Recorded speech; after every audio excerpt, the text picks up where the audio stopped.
Embora as sondas Voyager 1 e Voyager 2 tenham iniciado suas missões em 1977, ainda recebemos muitas informações valiosas delas.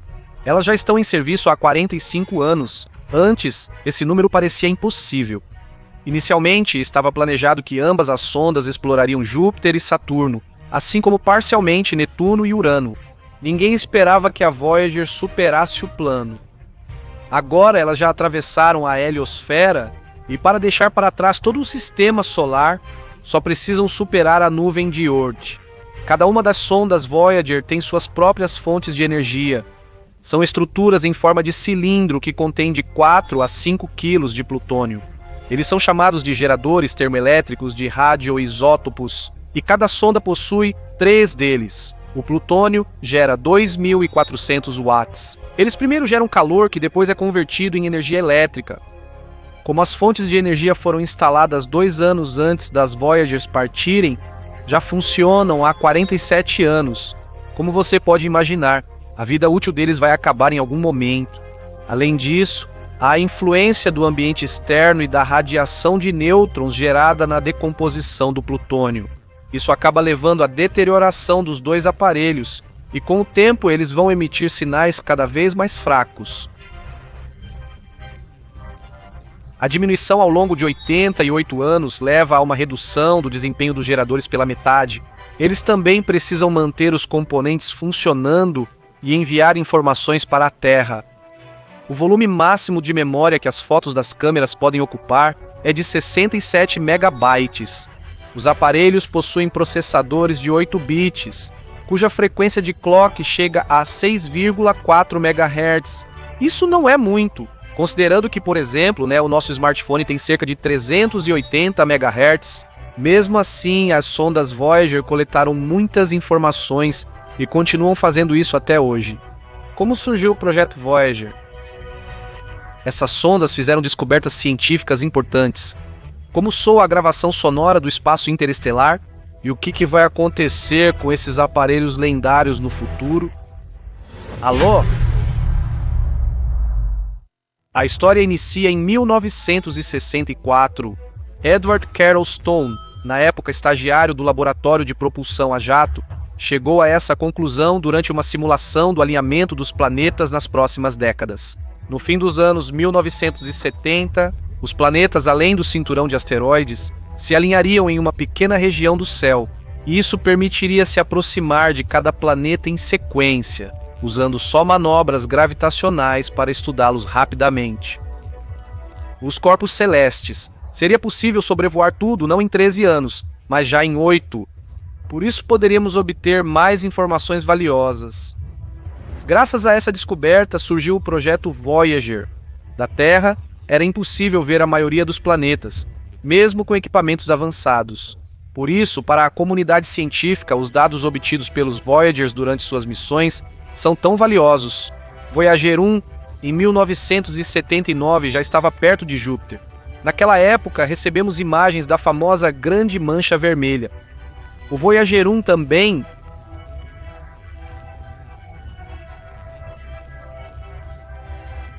era visível da Terra. Ele também descobriu que Júpiter possui um sistema de anéis, algo até então desconhecido pelos cientistas. Em seguida, a sonda começou a estudar Saturno. Em 1980, a sonda chegou à distância mais próxima do planeta, 64 mil quilômetros, chegando até as nuvens superiores.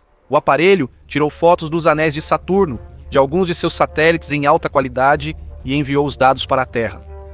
As temperaturas no planeta eram baixas, chegando a 191 graus na camada superior da atmosfera. O local mais quente era perto do Polo Norte, com temperatura de apenas 10 graus. Também foram observados ventos muito fortes mais próximos ao Equador, que se moviam a uma velocidade de 1.800 km por hora. Além disso, a Voyager 1 passou perto do satélite de Saturno, Mimas. Ele era notável por ter uma enorme cratera com cerca de 100 km de diâmetro. O diâmetro do satélite é pouco menor que 400 km no sistema de Saturno. O último aparelho estudou o satélite Titã. A distância mínima entre eles foi de 6.490 quilômetros. Como resultado, foi descoberto que Titã não é o maior satélite do Sistema Solar, embora os cientistas anteriormente acreditassem nisso. O título honorário foi para Ganímedes. O Voyager 2 também estudou a atmosfera do satélite e descobriu-se que sua densidade é maior do que se pensava inicialmente.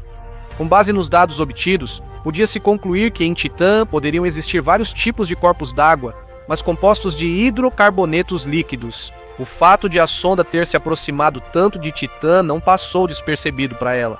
Após isso, ela não pôde estudar mais objetos espaciais. Enquanto isso, Voyager 2 estava a caminho de Netuno. Ele também chegou muito perto dele, a uma distância de apenas 5.000 quilômetros. Recebemos uma imagem de Netuno, onde é possível ver uma mancha de tamanho incrível mais próxima do Equador. De acordo com os cálculos, até mesmo a Terra é 2 vezes menor. O que é isso? Isso é um anticiclone atmosférico. O seu aparecimento justamente em Netuno não causa nenhuma contradição, pois no próprio planeta sopram os ventos mais fortes do nosso sistema planetário, 2.400 km por hora. Voyager 2 descobriu 4 satélites.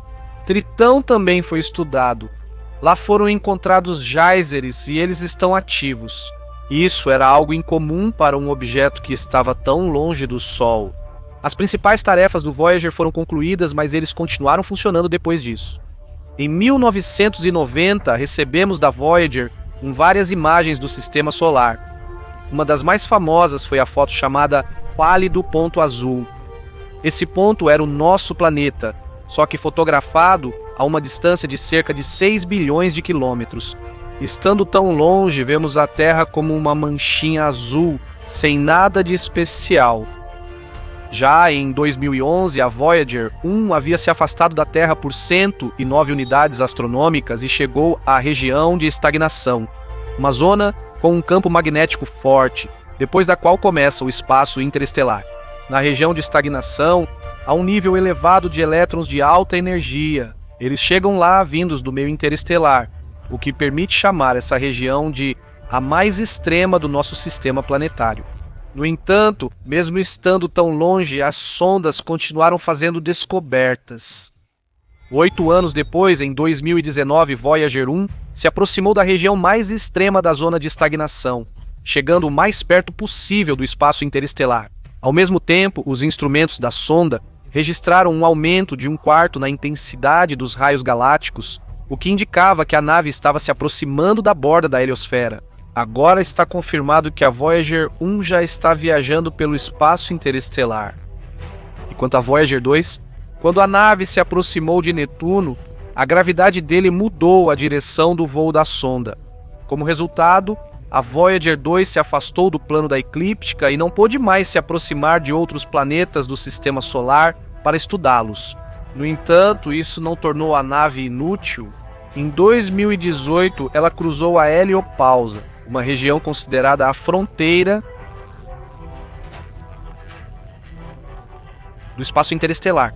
Assim, conseguimos obter de ambas as sondas informações importantes sobre os ventos cósmicos e as propriedades do plasma interestelar, além dos sons do espaço interestelar. Vamos aprofundar esse último ponto. O sensor de ondas de plasma da Voyager detectou algumas oscilações do gás ionizado na região do plasma interestelar. Cientistas determinaram a intensidade e volume desses sons, o que também auxilia a identificar a densidade das regiões do plasma interestelar. Esses sons estão em uma faixa que pode ser ouvida até mesmo por humanos. Sugerimos que faça isso agora com o sensor de ondas do Voyager.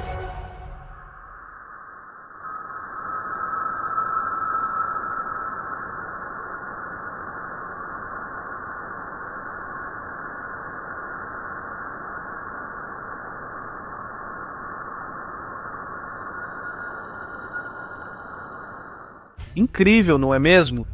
No entanto, mesmo que o Voyager possa passar meses ou até anos sem enviar novos dados para a Terra, depois de um tempo, graças a ele, descobriremos novamente muitas coisas surpreendentes e sensacionais.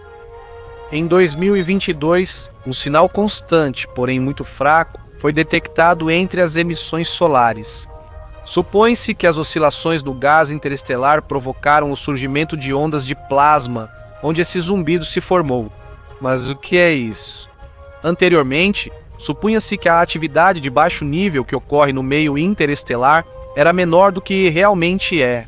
Apesar de ser considerado um vácuo, as causas do aumento da atividade são desconhecidas.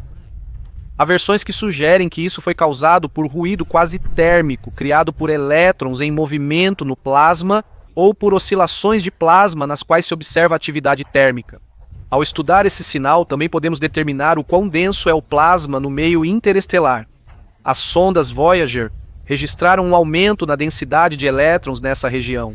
No futuro, isso ajudará cientistas a entender a distribuição da plasma interestelar e sua influência pelos ventos solares. Infelizmente, atualmente, a maioria dos sensores e equipamentos está desligada em ambas as sondas. Apenas aqueles que estudam as propriedades do plasma continuam funcionando. Antes que a energia do Voyager se esgote completamente, os cientistas extrairão absolutamente todos os dados que ambas as sondas coletaram. Apesar disso, os geradores radioisotópicos ainda vão produzir calor por algum tempo. Isso pode durar cerca de 880 anos ou 10 períodos de meia-vida. Então, as reservas de plutônio vão acabar completamente e nunca mais ouviremos nada sobre esses aparelhos incríveis. Os aparelhos seguem juntos em uma direção e passarão pela nuvem de Oort, onde podem ser danificados. Mas esperamos que isso não aconteça. Depois disso, os aparelhos vão voar em direções diferentes, se aproximando de objetos espaciais distantes, mas infelizmente não saberemos o que eles vão descobrir lá. A imagem desse objeto espacial foi obtida ainda nos anos 70 do século passado. Nela, você pode ver o satélite de Júpiter, Europa. Qual foi a importante descoberta que os cientistas conseguiram fazer graças a essa imagem?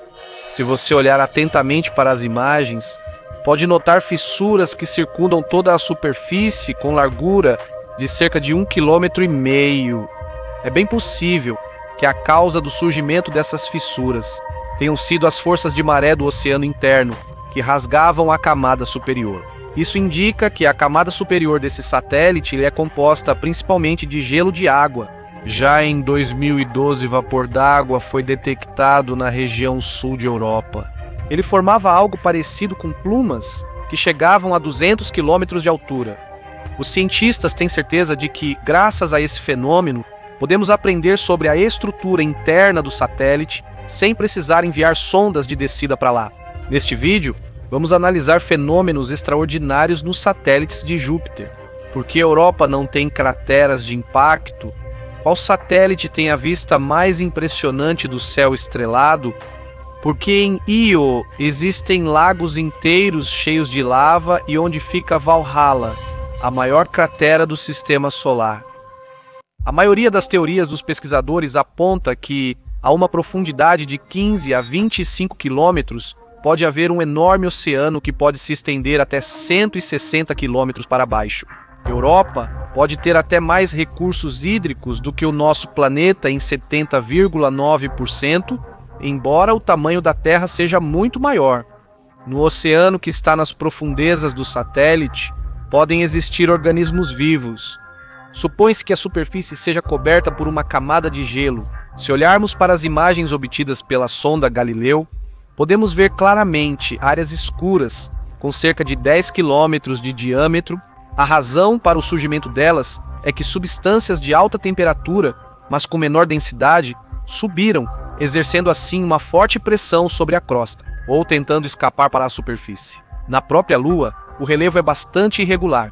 Essas irregularidades são chamadas de caos, e sua identificação é marcada por áreas onde a superfície é mais plana. Elas são divididas em partes iguais por uma faixa de espinhos de calgosporos, feitos de gelo e com cerca de 15 metros de comprimento. Objetos semelhantes existem também no nosso planeta, mas eles se formam principalmente em regiões de alta montanha com clima árido. Porém, não atingem tamanhos tão impressionantes quanto os do satélite de Júpiter. Um fenômeno interessante é o relevo de Europa. Para comparação, o relevo da Lua é composto por inúmeras crateras. O número delas ultrapassa 5.000 e o diâmetro médio é superior a 25 quilômetros. Apesar de Europa ter mais de 50 milhões de anos, não foram encontradas crateras de impacto em seu relevo. O que isso pode nos dizer?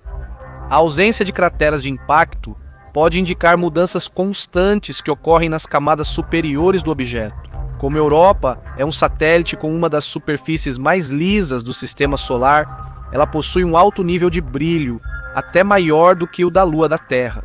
Ondas de radiação vindas de Júpiter atingem Europa a cerca de 0,3 MHz, com intensidade capaz de destruir um ser humano. Vale lembrar que 4 sieverts de radiação já podem ser letais. Como o Sol está 5 vezes mais longe de Europa do que da Terra, quase não há raios solares no satélite. Consequentemente, na superfície existe permafrost, uma região onde não há degelo periódico, e a temperatura geralmente cai para menos 160 a 220 graus Celsius. Na década de 70 do século passado, a sonda Voyager, bem conhecida por nós, passou perto de outro satélite, Io, que possui um relevo bastante rochoso. A sonda espacial percebeu que a superfície do objeto está cheia de vulcões. Mais do que em qualquer outro corpo do sistema solar, Io é o 5º satélite de Júpiter. A idade aproximada chega a 4,5 bilhões de anos, que é praticamente a mesma do planeta gigante.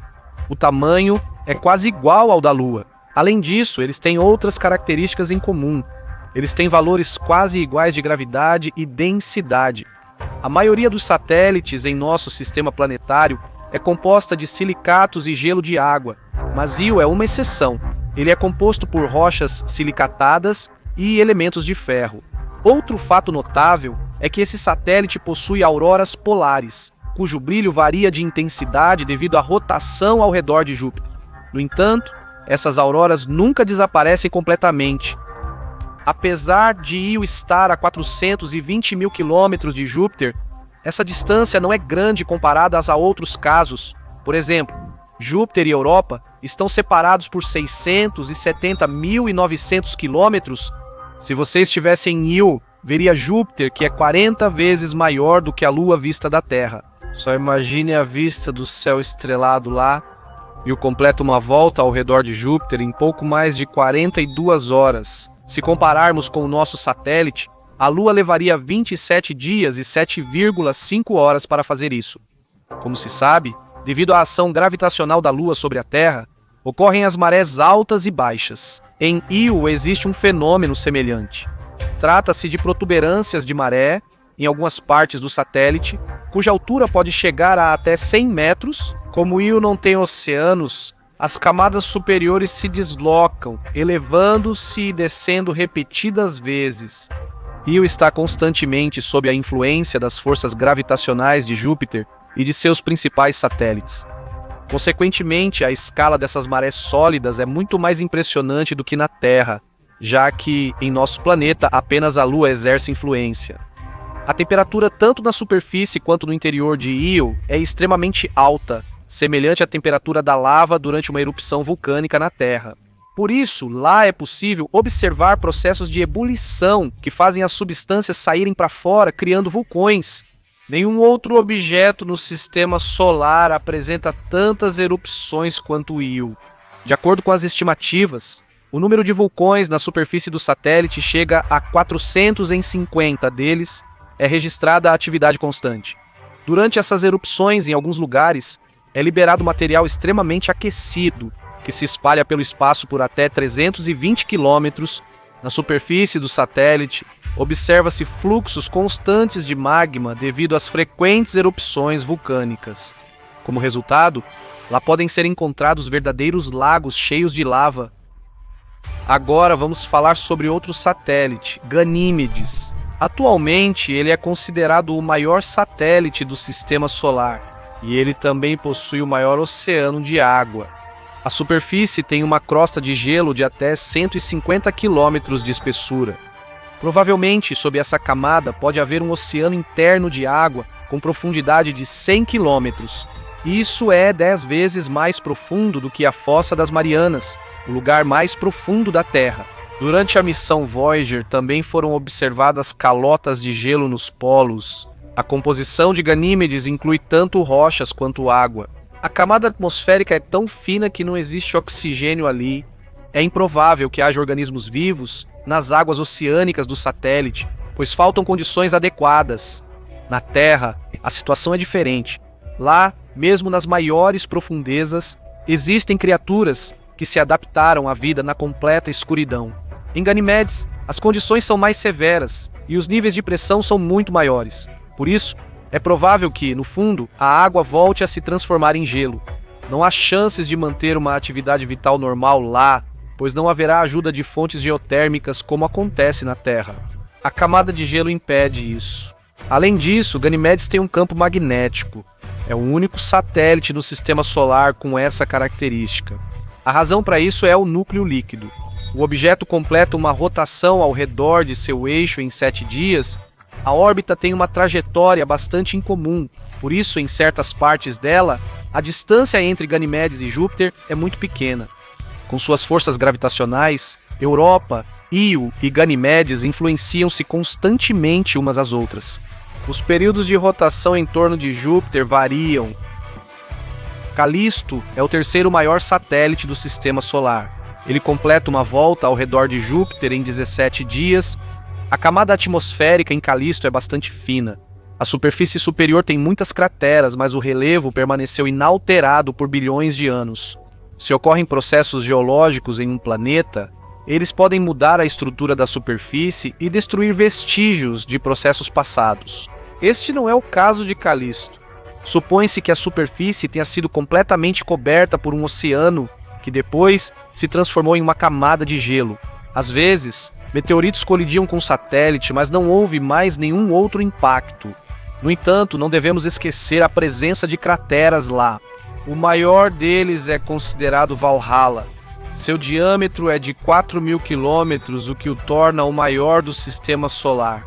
Nos crateras é possível ver vários anéis. Provavelmente, o objeto que atingiu Calisto era de tamanho impressionante. Isso fez com que as camadas de água chegassem à superfície do satélite. Existem várias hipóteses sobre a formação de Valhalla. A mais comum é que a superfície gelada de Calisto é suficientemente plástica, e os anéis concêntricos se formaram como círculos criados por uma pedra jogada na água.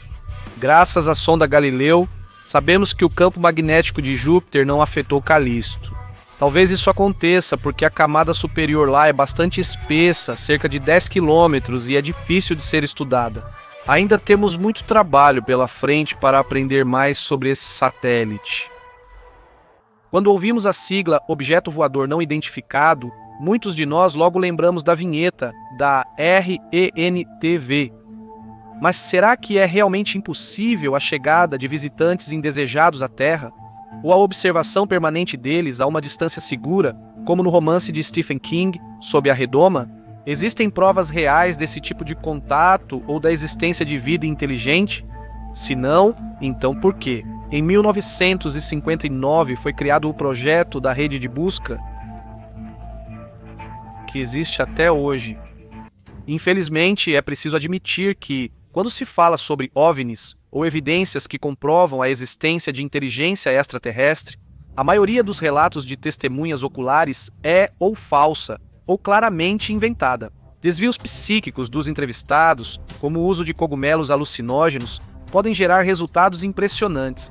No entanto, nem tudo é tão simples. Vamos começar mencionando os sucessos e fracassos do Projeto Rede. Francamente, desde a fundação dessa organização, houve muito mais fracassos e decepções do que sucessos. Aos sucessos, pode-se atribuir o famoso sinal WOW, recebido em 1977 com a ajuda do radiotelescópio Grande Orelha, localizado no estado de Ohio.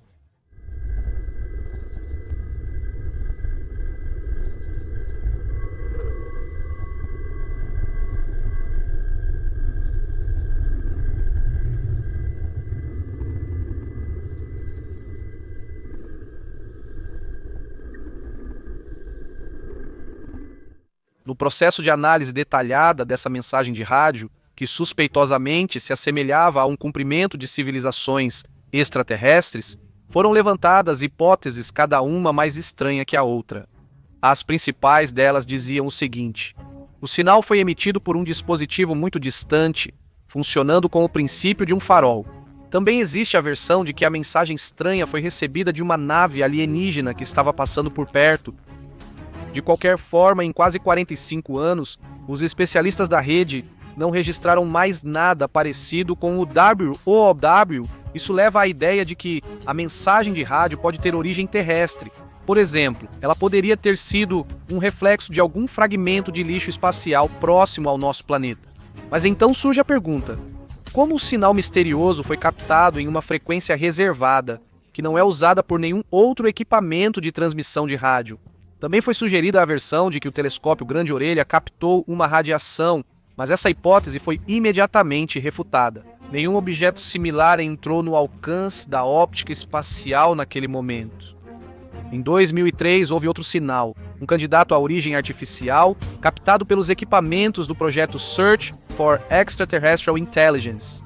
O sinal foi captado na mesma frequência de 1420 MHz, repetiu-se 3 vezes por cerca de 1 minuto e veio da região entre as constelações de Peixes e Áries.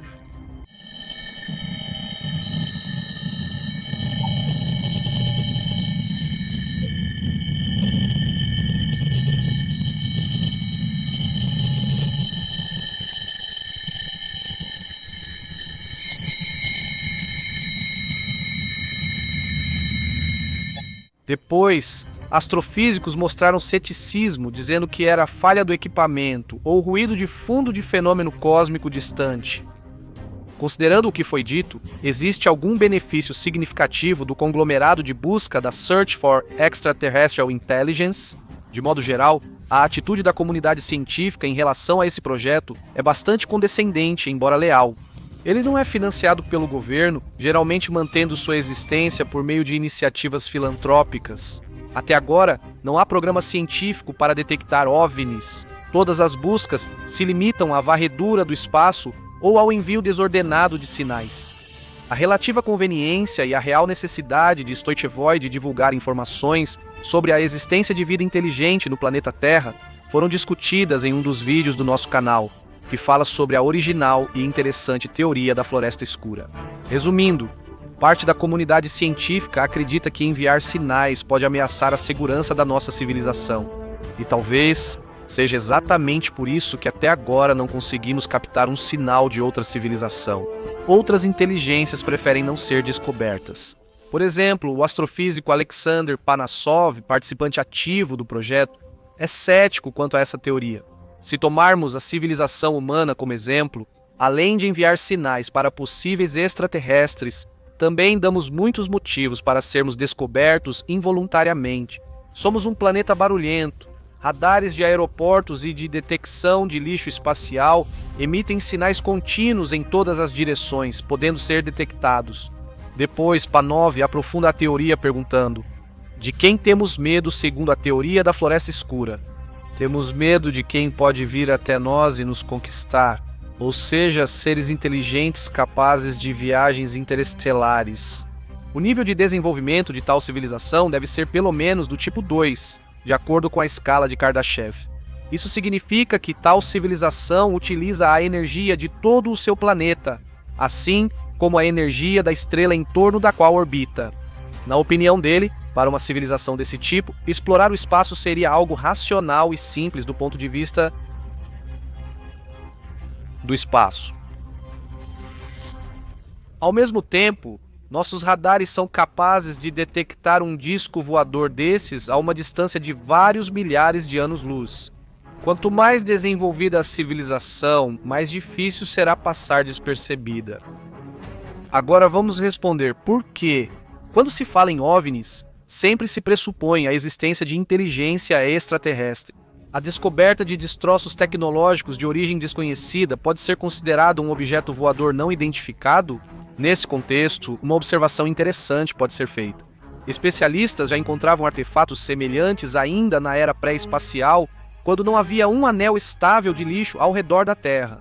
Durante esse período, várias quedas de meteoritos de origem artificial foram registradas. Origens que não podem ser atribuídas ao lixo tecnológico acumulado pela nossa civilização.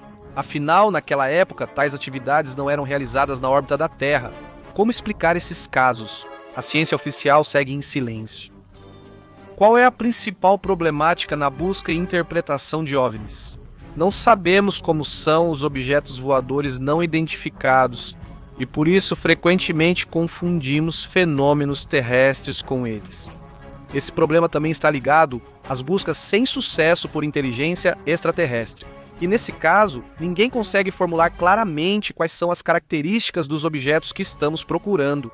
E por que, de repente, achamos que alguma civilização sonha em se revelar, servindo a si mesma através do envio de sinais e naves espaciais, ou insiste em tentar se espalhar por novos territórios através de sua conquista? Provavelmente tiramos essas conclusões com base na sofrida história da civilização humana. Na verdade, a questão da detecção de OVNIs é muito mais profunda do que parece à primeira vista e levanta questões para a cosmologia.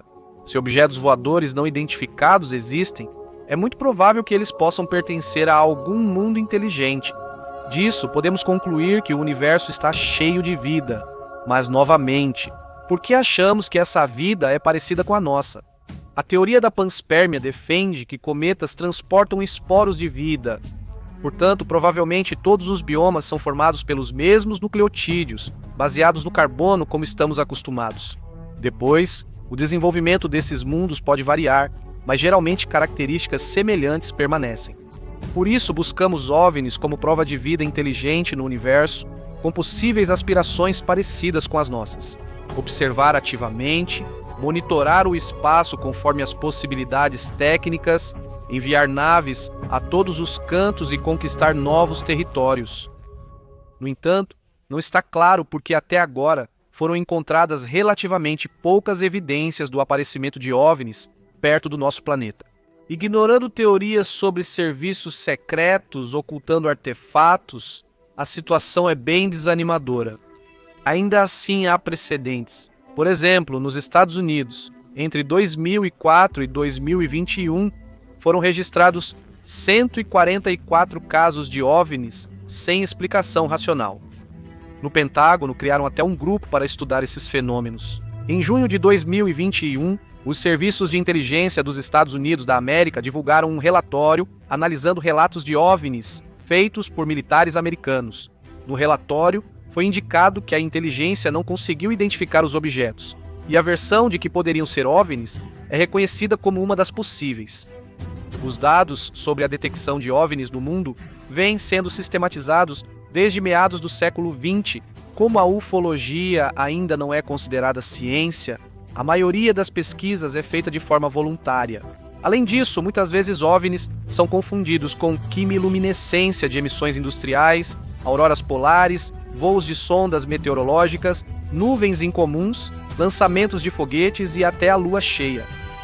O que acontecerá se realmente recebermos um sinal de uma civilização extraterrestre ou encontrarmos um objeto voador não identificado que prove claramente que ela existe?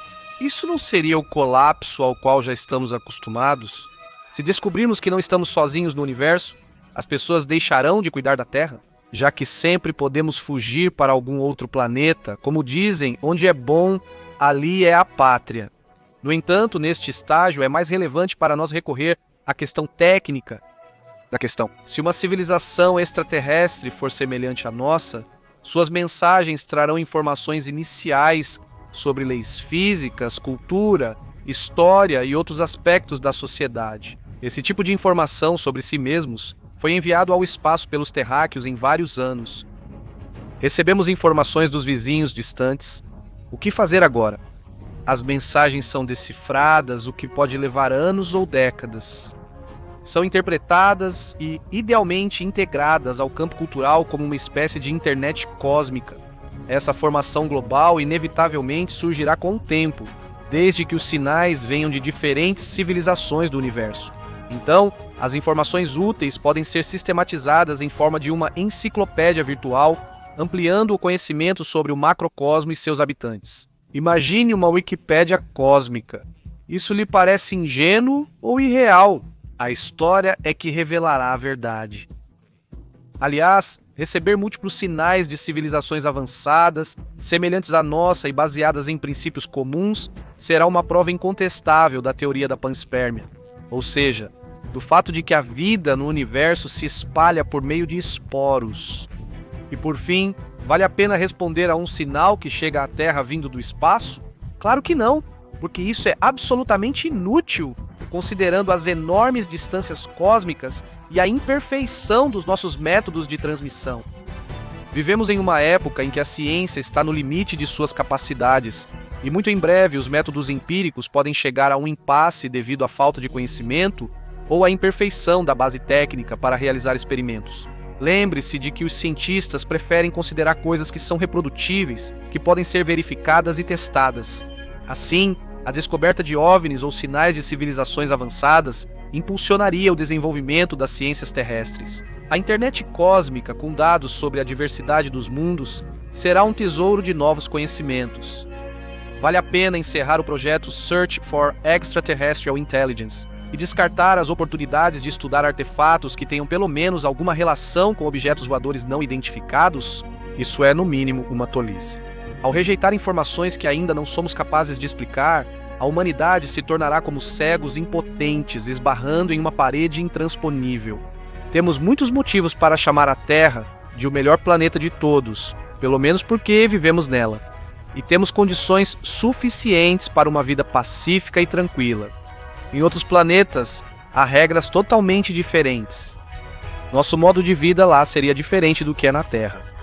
Os organismos humanos e de outros seres se adaptaram especificamente à vida neste planeta. Por isso, não seremos capazes de existir livremente em outros planetas. Mesmo colonizando Marte, no mínimo, vamos precisar garantir uma certa temperatura, acesso ao oxigênio e assim por diante. No entanto, a maior parte do espaço ainda continua sendo um mistério para nós. E será que, em suas vastidões infinitas, podem existir planetas que ostentem uma variedade ainda maior de organismos vivos? O simples fato de a vida se desenvolver em nosso planeta já é, de certa forma, inacreditável. Vivemos normalmente graças à atmosfera, rica em hidrogênio, nitrogênio e oxigênio. Também tivemos sorte de estar próximos de uma estrela enorme, o Sol, onde a intensidade das explosões não é tão alta e não afeta muito a Terra. O tamanho do planeta faz com que o núcleo mantenha temperatura suficiente para não solidificar internamente. O campo magnético também é muito importante, pois serve como proteção contra a radiação ultravioleta e tempestades solares perigosas. Não se esqueça também da importância do nosso satélite, a Lua, que com sua gravidade cria as marés e também influencia a inclinação axial da Terra. Sob a influência da Lua, a água em algumas partes do planeta recuava e muitas espécies de organismos vivos conseguiram se adaptar à vida em terra firme. Cerca de 80% da Terra é ocupada pelo Oceano Mundial. Nele existem correntes quentes e frias que mudam as condições climáticas nos continentes. Por exemplo, se a região é rigorosa e fria, uma corrente quente suaviza o clima. Essa é apenas a principal vantagem de viver na Terra, mas essa lista pode continuar por muito tempo. O desenvolvimento da vida na Terra ocorreu tanto em terra quanto na água e no ar. Isso envolveu não apenas os animais, mas também os organismos mais simples. Em regiões quentes e frias, nas profundezas do oceano, onde a pressão é alta, em todos esses lugares os seres vivos foram se adaptando às condições ao longo da evolução. Alguns animais selvagens, como cães, costumavam encontrar pessoas e foram domesticados por elas. Uma pergunta natural nesse caso é: será que existem planetas no universo que possuem condições mais confortáveis para a vida? As pessoas que estudaram astronomia, ou pelo menos se interessaram um pouco pela ciência espacial, sabem que a nossa Terra não é o lugar mais ideal do universo. Ela não é o centro de tudo e com certeza não é o planeta mais único. Provavelmente ela não é tão perfeita quanto parece e tem muitas falhas. A Terra pode ser considerada um ambiente ideal para os seres humanos, mas não para os organismos vivos em geral. Em 2013, o astrobiólogo Rami Kumar Kaparapu, da Universidade da Pensilvânia, publicou um artigo científico. Ele definiu a zona habitável ao redor das estrelas com base nas condições climáticas atuais. Por exemplo, na zona de uma estrela tão grande quanto o nosso Sol, a parte habitável se estende de 0,99 até aproximadamente 1,7 unidade astronômica. Disso pode-se concluir que a nossa Terra está praticamente na fronteira entre a região habitável e a inabitável. Somos muito sortudos. Nesse caso, por exemplo, Vênus, que é nossa vizinha, possui condições como o efeito estufa, que são totalmente inadequadas para a vida. Condições mais confortáveis para a vida se formam no meio dessa zona habitável. As oscilações e as órbitas lá não são tão intensas a ponto de afetar negativamente os objetos cósmicos. A Terra pode ser considerada um planeta relativamente jovem, com idade de 4,5 bilhões de anos. Além disso, o surgimento da vida começou ainda mais tarde, há algumas centenas de milhões de anos. A vida na Terra não vai existir para sempre. A temperatura do Sol está aumentando e, em cerca de 1 bilhão de anos, ele vai queimar toda a vida. Então, nosso planeta vai se parecer mais com Vênus. E se imaginarmos como seria se a Terra tivesse mais tempo e, consequentemente, mais oportunidades para se desenvolver? Certamente, surgiriam espécies de organismos vivos totalmente novas e estranhas em nosso planeta. Acredite, se você visse os animais daqui a 2 bilhões de anos, ficaria muito surpreso. Em um dos trabalhos científicos chamado Mundos Superhabitáveis, foram discutidas as condições ideais para o pleno desenvolvimento dos organismos vivos. De acordo com esse artigo, se os planetas estiverem próximos de estrelas com massa um pouco menor que a do Sol, o desenvolvimento da vida lá será mais intenso. A expectativa de vida lá chega a 70 bilhões de anos. Nessas estrelas não ocorrem explosões fortes. Um grande número de planetas vizinhos também pode ser uma vantagem, pois contribui para a chegada de asteroides que podem trazer elementos essenciais para a vida e água. Se baseando no trabalho científico mencionado acima, pode-se concluir que, em um sistema desse tipo, pode haver vários planetas com condições adequadas para a vida. Além disso, pode ocorrer panspermia lá, a troca de formas de vida. A lava dos vulcões entra em erupção se forças de maré vindas de um satélite de gigante gasoso atuarem aqui. Também pode existir um objeto como um planeta duplo. Nesse caso, os planetas giram um ao redor do outro e nesse processo, ocorre a troca de organismos vivos. À medida que o tamanho do planeta aumenta, a intensidade do movimento das correntes quentes e frias vai crescer e, claro, surgirão territórios adicionais para o surgimento de novos organismos. Vale lembrar que o tamanho dos planetas é limitado. Se a massa for o dobro da Terra, o movimento das placas tectônicas quase desaparece. Em tudo deve haver equilíbrio. Além disso, se a crosta terrestre for muito espessa pelo tamanho, o núcleo solidifica e esfria. Planetas grandes têm dificuldade em manter uma magnetosfera. Para igualar a gravidade da Terra em um planeta maior, ela deve aumentar cerca de 40%. Além desses fatores que determinam o quão superhabitável é um planeta, o principal é a presença de oceanos. 3 anos atrás, a doutora da Universidade de Chicago, Stefania Olsen, fez uma apresentação na Conferência de Barcelona. Ela comentou sobre os resultados da busca por ambientes mais favoráveis ao desenvolvimento de organismos vivos em exoplanetas. No experimento foi utilizado o método de modelagem com tecnologias 3D. O grupo de Stefania Olsen recriou as condições climáticas em diferentes planetas. Lá é possível conhecer precipitação, frequência e temperatura de objetos em várias partes do universo. Vamos usar a Terra como exemplo para analisar em detalhes como isso funciona. A temperatura do ar no período pré-industrial era de cerca de 35 graus Celsius no Equador. Nos polos, esse índice caía para menos 60 graus. Agora vamos olhar para Vênus, para o estado dela há quase 3 bilhões de anos. Naquela época, o Sol era 20% menos brilhante, permitindo que Vênus tivesse condições para um oceano de até 310 metros de profundidade. Supõe-se que nesse oceano possam ter existido formas de vida baseadas em carbono. Por enquanto, não temos provas diretas disso. No entanto, os cientistas já estão procurando possíveis formas de vida em Vênus em projetos como, por exemplo, o Vênus D. Aqui está outro planeta curioso que é adequado para a vida. Sua estrela central é a Próxima Centauri, uma anã vermelha. Essa estrela está localizada mais próxima do Sol. Devido ao fato de o planeta ser pequeno, ele está sempre voltado para a Próxima Centauri com o mesmo lado. Isso é chamado de bloqueio de maré. Sabe-se que o planeta também está em um estado de ressonância orbital. Em outras palavras, a cada 2 voltas em torno da órbita, ele gira 3 vezes em torno de seu próprio eixo. Continua. Considerando também o fato de que a composição da atmosfera desse planeta é muito parecida com a da Terra, as condições lá se tornam ideais para o surgimento de uma nova vida. A doutora Stefania Olsen e seus colegas conseguiram modelar os oceanos e as condições climáticas de vários exoplanetas da Terra. O desenvolvimento dos organismos vivos depende dos elementos úteis subirem do fundo dos oceanos e do interior da Terra à superfície.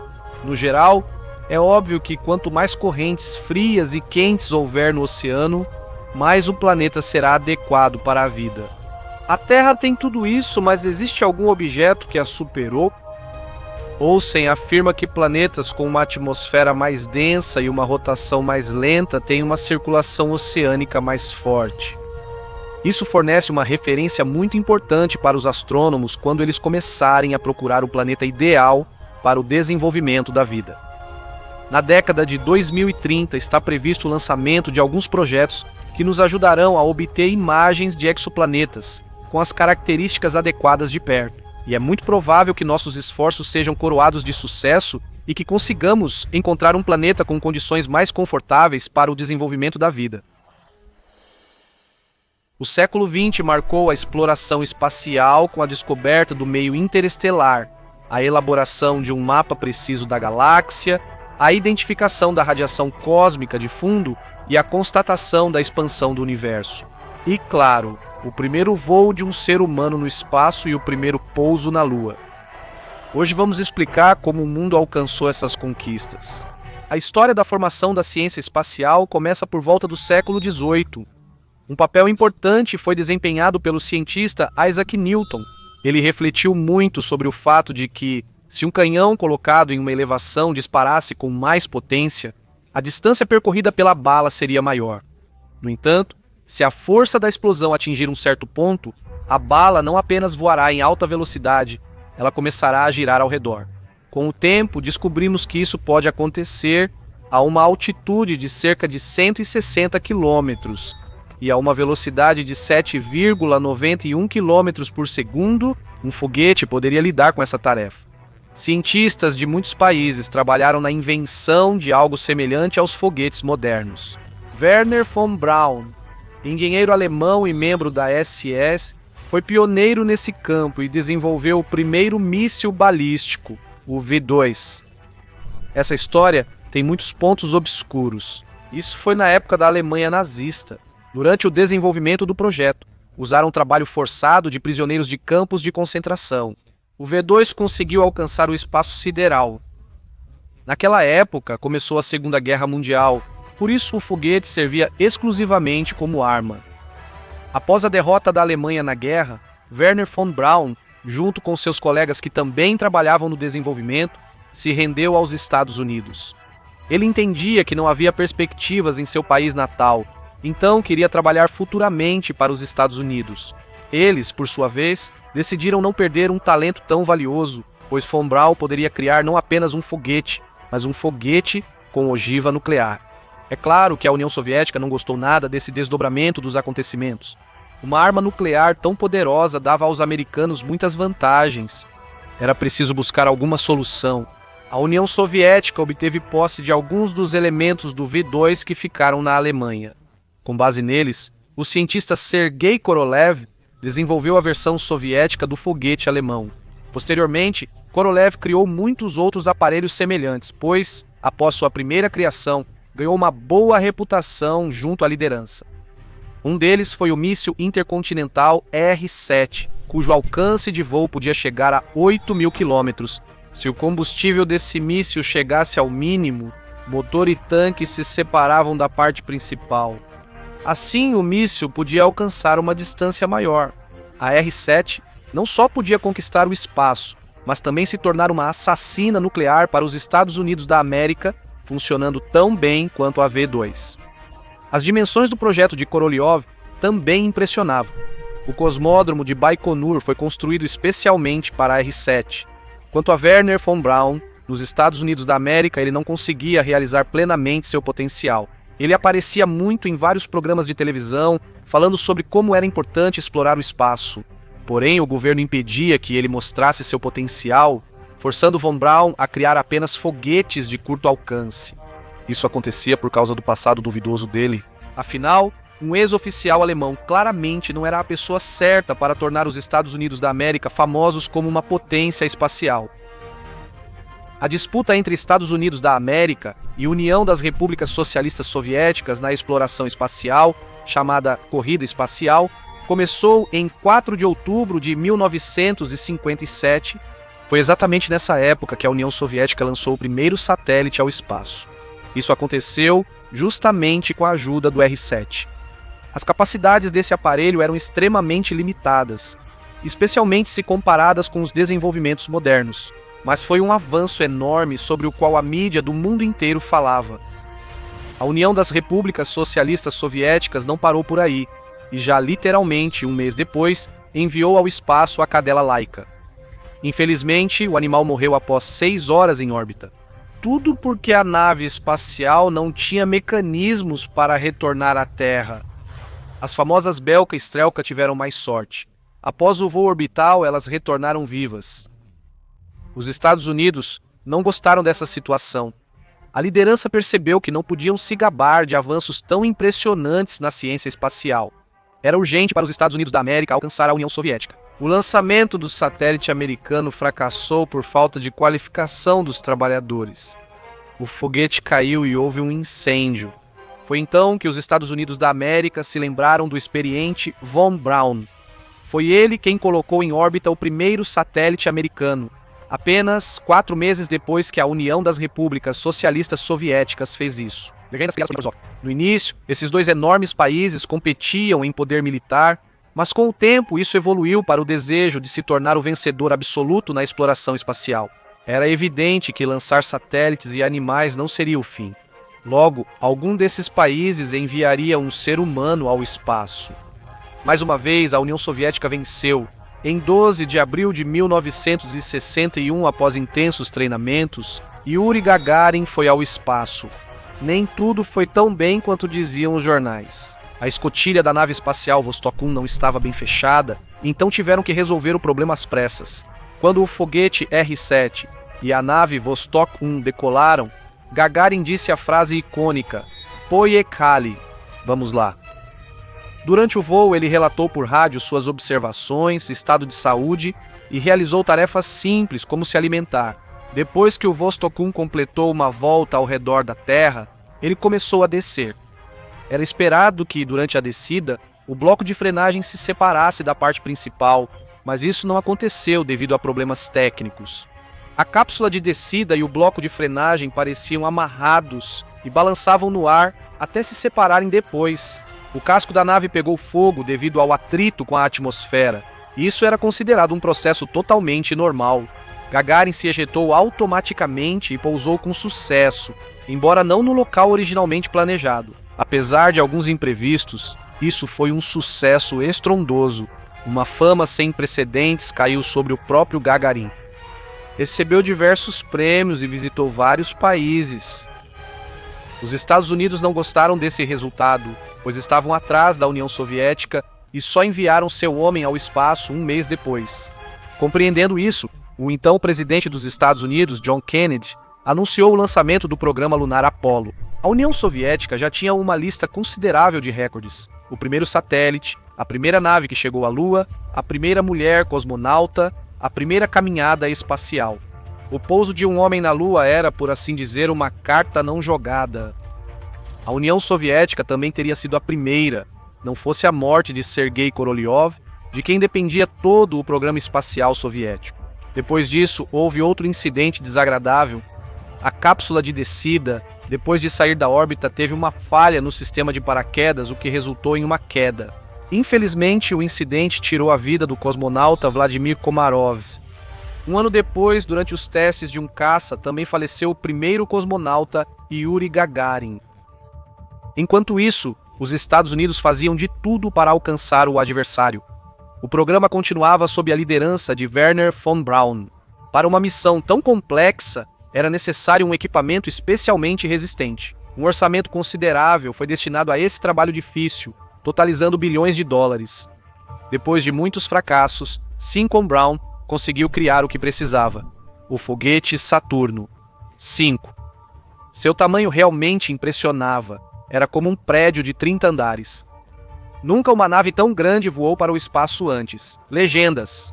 E finalmente isso aconteceu. O foguete, com 3 astronautas a bordo, conseguiu dar a volta na Lua e retornar. Então ficou claro que era preciso se preparar para a missão Apollo 11 para finalmente pousar na superfície do satélite da Terra. Edwin Aldrin, Michael Collins e Neil Armstrong, após rigoroso treinamento, partiram para a Lua. No Cabo Canaveral, de onde o foguete seria lançado, reuniu-se uma grande quantidade de representantes da imprensa e pessoas comuns que queriam ver com seus próprios olhos esse momento histórico. A Apollo 11 deu uma volta ao redor do nosso planeta e, após atingir a segunda velocidade cósmica, seguiu em direção à Lua. Foram necessários 4 dias para chegar ao satélite da Terra.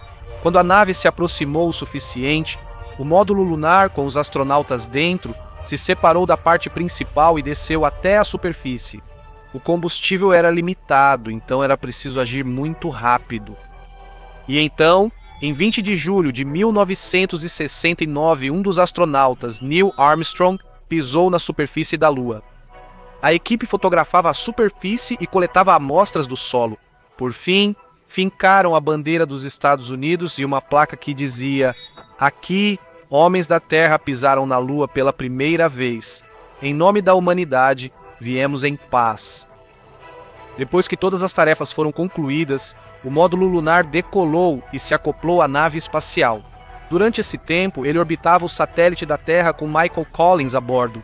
Os astronautas passaram 21 horas e 36 minutos na Lua e retornaram com sucesso à Terra. O povo celebrava, glorificando todos os envolvidos. Wernher von Braun foi proclamado o pai da cosmonáutica americana. Ele justificava esse título por completo. Depois ele se organizou e planejou mais 5 voos para a Lua. Dizem que a corrida espacial terminou com um chamado aperto de mão no espaço em 1975. Naquela época, o Soyuz 19, estando em órbita, se aproximou ao máximo do Apollo americano. De qualquer forma, ninguém perde nessa disputa. Graças a ambos os países, a tecnologia avançou muito e agora sabemos muito mais sobre o espaço. Se aceitarmos a hipótese de que existem infinitos universos como o nosso, cada um deles pode ter suas próprias galáxias, buracos negros e civilizações semelhantes. Hoje, essa teoria implica que as leis físicas em todos os mundos devem ser as mesmas, ou seja, os universos são parecidos entre si, mas podem se desenvolver de maneiras diferentes. Só imagine, em um universo paralelo, a vida em nosso planeta nunca surgiu por causa da queda de um asteroide, e em outro, os dinossauros nunca foram extintos e se tornaram a espécie mais inteligente do planeta. E o mais surpreendente dessa teoria é que todas essas realidades existem em paralelo, e os acontecimentos nelas estão ocorrendo simultaneamente neste exato momento. O que é o multiverso? Quão amplo é esse conceito? E que evidências dessa teoria podemos encontrar? É notável que esse termo seja aplicável em muitas áreas da vida: ciência, religião, esoterismo e até mesmo literatura. Ao mesmo tempo, a maioria dos cientistas considera a hipótese da existência do multiverso, com sua diversidade de mundos, como não científica, pois não é possível confirmá-la ou refutá-la por meio de experimentos. Como podemos verificar a existência de realidades alternativas? Afinal, elas absolutamente não se cruzam, estando ou em outras dimensões espaciais, ou em níveis diametralmente opostos. O que acontece nesses mundos? Sim, qualquer coisa pode acontecer. Neles, você pode encontrar seu clone, que pode ser mais inteligente, burro, rico, pobre, sortudo ou infeliz que o original.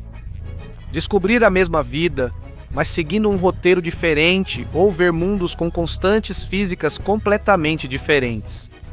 Parece estranho, e não é para menos, afinal, até agora só encontramos algo assim em realidades criadas artificialmente. Sobre a natureza do universo já pensava Konstantin Tsiolkovsky. Ele acreditava que o macrocosmo é infinito e, consequentemente, a inteligência que nele se desenvolve tem todas as chances de se tornar super, ou seja, praticamente adquirir qualidades divinas. Esse é um julgamento um pouco ingênuo, mas é preciso levar em conta a época em que foi feito. De qualquer forma, o paradoxo de Tsiolkovsky nos faz refletir sobre o conceito de forma radiante de inteligência. Se, como acreditava o cientista, a inteligência se desenvolver até um nível infinito, o que teremos no final? Uma divindade? Então talvez o conjunto hipotético de mundos tenha sido criado por alguém de propósito. Vale refletir sobre o que é uma inteligência desenvolvida até o infinito. Muito provavelmente isso é algo diferente da interpretação clássica desse conceito. É como comparar a personalidade humana com a inteligência artificial, ou o caldo primordial com a própria vida em todas as suas manifestações. Claro, pode-se ver tudo isso como invenção ou ficção científica. Mas entre os adeptos da teoria do multiverso, vemos cientistas de renome mundial como Stephen Hawking, Max Tegmark, Brian Greene, Neil deGrasse, Tyson Mitchell Kaku, Alexander Vilenkin e outros. Na verdade, se pensarmos bem, até mesmo no mundo que conhecemos bem, existem muitos microbiomas paralelos, invisíveis aos olhos. Seus minúsculos habitantes, apesar do tamanho insignificante, são capazes de matar aqueles que nem percebem seu inimigo. Por exemplo, Herbert Wells citou essa característica das bactérias em A Guerra dos Mundos. Autores de ficção científica modernos, como Lucy Sim, foram ainda mais longe, sugerindo que a vida pode existir até mesmo em elétrons e átomos. Foi assim que o cientista provavelmente se surpreendeu ao olhar pelo microscópio e ver um mundo na ponta do dedo. Vamos voltar à teoria dos multiversos. Considerando o paradigma cosmológico, devemos descartar de imediato as fantasias sobre buracos de minhoca e portais. Acredita-se que nesses sistemas exista uma unidade geométrica, ou seja, é possível traçar uma linha reta entre os muitos universos desse conglomerado. Ao mesmo tempo, as propriedades de cada um dos mundos diferem às vezes de forma radical, às vezes de maneira insignificante. Se exagerarmos e dermos um exemplo acessível, em um universo seu patronímico será Ivanovich, em outro será Vassilievich, e em um terceiro mundo, você nascerá em outro continente. São padrões simplificados, mas oferecem compreensão completa da composição geral. O conjunto de biomas descrito não deve ser confundido com o multiverso quântico. O que é isso? Este é um micromundo habitado por gluons, fótons, quarks, elétrons e outras partículas sem massa. Dentro de um universo assim, leis completamente diferentes estão em vigor. Por mais paradoxal que pareça, cada partícula nesse mundo deve ser vista como uma onda, ou seja, matematicamente ela não é descrita como um ponto, mas como uma função de onda, existindo simultaneamente em todos os locais ao longo da sua trajetória.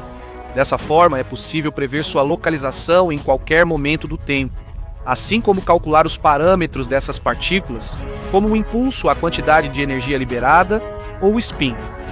Parece exótico, mas mesmo assim a humanidade já utiliza o multiverso quântico para resolver tarefas do dia a dia.